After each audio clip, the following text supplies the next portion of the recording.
మత్తయి సువార్త 24వ అధ్యాయము 10 నుండి 12 వచనం, 10వ వచనము 12వ వచనం చూద్దాం. మత్తయి సువార్త 24వ అధ్యాయము 10, 12 వచనం. అనేకులు అభ్యంతరపడి ఒకనినొకడు అప్పగించి ఒకనినొకడు ద్వేషింతురు. అక్రమము విస్తరించుట చేత అనేకుల ప్రేమ చల్లారును. అనేకుల ప్రేమ చల్లారును. అనేకుల ప్రేమ చల్లారును. అన్నిటికి అభ్యంతరపడి we're living in an age where everything and everybody gets offended by everything. అవునా కాదా? అన్ని చిన్నదాన్ని బట్టి పెద్దదాన్ని బట్టి అన్ని విషయాల్లో అభ్యంతర పడేవారు మనము చాలామంది మేము బయలుదేరాము. మనం ఇప్పటికే చూస్తున్నాం ఈ లోకంలో. చూడండి, అమెరికా లాంటి దేశాలు, ఇంగ్లాండ్ లాంటి దేశాల్లో చిన్న బిడ్డలతో సహా మాట్లాడేది డ్యూ అంటే మంచికే. It is good to show respect to them as a human being.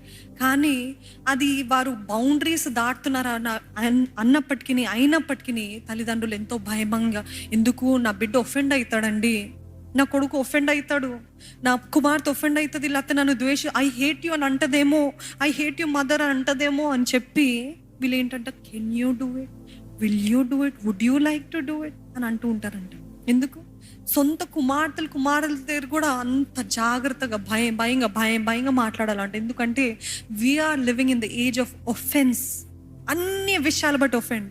ముసుగు వేసుకుంటే ఒఫెన్స్, ముసుగు తీసేస్తే ఒఫెన్స్, ఏది చేసిన ఒఫెన్స్, ఏది చేయకపోయిన ఒఫెన్స్, మాట్లాడిన ఒఫెన్స్, మాట్లాడకపోయిన ఒఫెన్స్, తగ్గించుకుంటే ఒఫెన్స్, తగ్గించుకోకపోయిన ఒఫెన్స్, అన్నిటికీ ఒఫెన్సే కదా.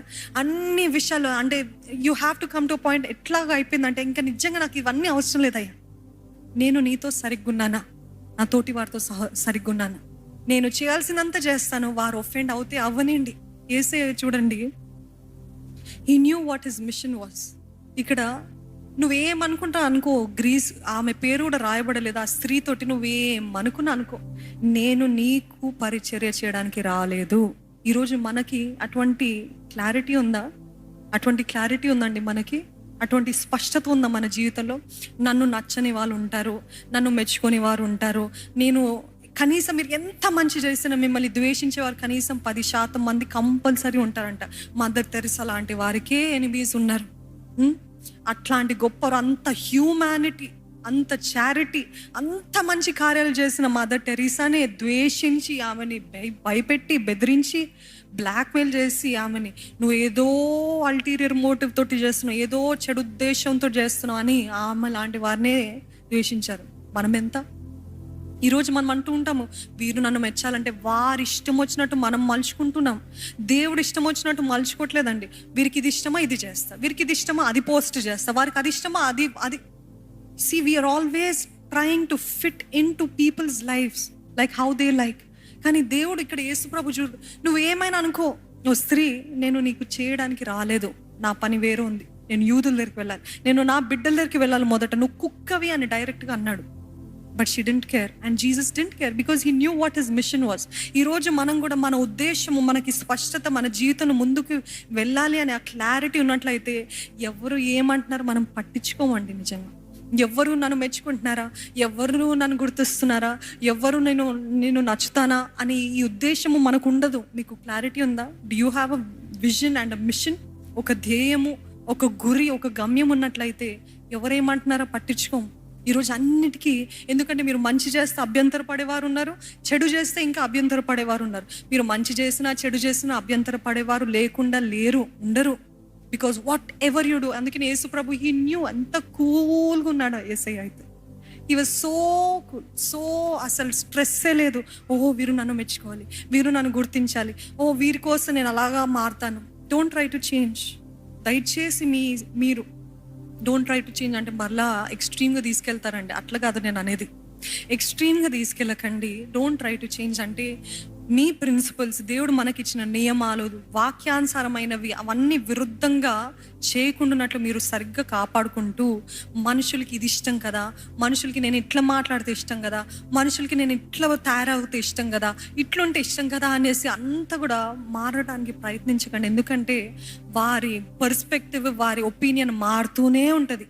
మీరు మంచిగా ఉండండి మారుతుంది, మీరు చెడుగా ఉండండి మారుతుండే, అది మారుతూనే ఉంటుంది. Nothing is permanent. వారి ఒపీనియన్స్ కీప్ చేంజింగ్, వారి ఉద్దేశము, వారి సజెషన్స్ అన్నీ మారుతూ ఉంటాయి. కానీ only one person who is permanent and he loves you just as you are. ఎవరు అంటే యేసయ్య మాత్రమే. నమ్మిన వారు హల్లెలూయా చెప్తారండి. Don't try to prove to anybody. ఎవ్వరికి కూడా నిరూపించుకోవాలని ప్రయత్నించకండి. Stop trying to prove and stop trying to shift twist అవ్వటము, ఇవన్నీ మారిపోవడము, ఈ సందులో దూరాలి, అక్కడికి వెళ్ళాలి, వాళ్ళకి నచ్చాలంటే ఇట్లాగా నేను మాట్లాడను. No, enough is enough. నేను దేవుడు నాకు ఉద్దేశించిన కార్యము, గురి, గమ్యం వైపే నేను వెళ్తాను. I really do not care what you talk, what you say, nothing matters. Am I right in God's side? Am I loving to my fellow people? ఇతరులతోటి నేను ప్రేమగా ఉన్నానా, నా మనసాక్షి శుద్ధిగా ఉందా, నేను దేవునితో సరిగా ఉన్నాను, అది ఉన్నట్లయితే నాకు చాలు. That is enough for me. దేవుని చిత్తం చేస్తున్నాను, అది చాలా నడిగేసే. దేవుని చిత్తం ఏంటి, ఆ స్థానంలో నేను చేయకూడదు, that is not God's plan. So he had clarity. ఈరోజు మీకు దేవుని చిత్తము మీరు తెలిసిన వారైతే ఊరికే ఎవ్వరు మిమ్మల్ని ఆకర్షిస్తే వారి దగ్గరికి వెళ్ళరండి. గురి వైపుకే, గమ్యం వైపే పరిగెత్తుతూ ఉంటారు. Do you know what your mission is? మీ గమ్యం ఏంటో, మీ ఉద్దేశం ఏంటో, మీ జీవిత ఉద్దేశం ఏంటో, దేవుని చిత్తం ఏంటో మీకు తెలిసినట్లయితే మీరు ఎవ్వరి కోసమో మార్చుకోరు. నమ్ముతారా? You will not change because he knew he was not going to be like by everybody. అందరూ ఆయనని ప్రేమించారని తెలుసు, అందరూ ఆయనని సహించేవారని తెలుసు. అన్నీ తెలిసి కూడా ఆయన ఏం చేశాడంటే he did not change himself just to fit in.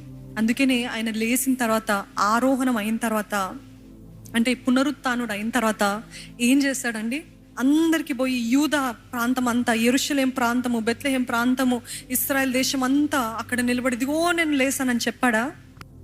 అక్కడికి వెళ్ళి చెప్పాడు, అందరికి చెప్పాడా? పరిశీలికి చెప్పాడా? సాడ్యూసీస్కి చెప్పాడా? ఎవరికి చెప్పలేదు. ఎవరికి చెప్పాడంట? He showed himself to only to his disciples అంట. ఎవరికంట? ఆయన శిష్యులకి మాత్రమే, ఆయనని వెంబడించే వారికి చూపించుకున్నాడంట. ఎందుకు? బికాజ్ హీ నోస్ ఆయన మరణం నుండి లేచి వారికి చూపించిన దాన్ని బట్టి కూడా అభ్యంతరపడతాడు. బాబో ఎందుకు వచ్చిన గొడవ అని చెప్పి ఏం చేశాడు, ఆయన పునరుత్థానుడు అయిన తర్వాత కూడా వారి శిష్యుల దగ్గరికి వెళ్ళి చూపించుకున్నాడంట. ఆయనని నమ్మేవారు, వెంబడించే వారి దగ్గరికి వెళ్ళి చూపించుకున్నాడంట. I'm telling you, if Jesus himself didn't try to prove himself or show himself how mighty he was, మనం ఎందుకు ప్రయత్నిస్తూ ఉంటాము? నాకు కూడా తెలుసు ఈ స్కిల్, నాకు కూడా తెలుసు ఈ టాలెంట్, లేకపోతే నేను పాడగలను. నేను అంటున్నాను ఇందాక చెప్పినట్టు, నిజంగా దేవుని మహిమ మీ పైన ఉన్నట్లయితే ఎవ్వరు మిమ్మల్ని మరుగు చేయలేరు. You don't have to try to please everybody. మిమ్మల్ని వెంబడించేవారు మిమ్మల్ని వెంబడిస్తారు, మిమ్మల్ని అసహించుకునేవారు అసహించుకుంటారు. మీరు ఎంత మారినా, ఎంత మంచిగా మారినా వారి ఒపీనియన్ మీ ఎడల మారదు. So you don't have to keep changing just because you be nice and all. వాళ్ళ ఒపీనియన్ మారదండి, మారదు. అందుకనే దేవుడు చేస్తున్నట్టు మిమ్మల్ని ఎక్కడ నాటాడో, మీరు ఏ స్థితిలో ఉన్నారో అక్కడ మీరు వర్ధిల్లాలనేది దేవుని ఇష్టం. చూడండి, మీ సమాధానము, your peace is worth it. Your peace, మీ సమాధానము చాలా ముఖ్యమైనది.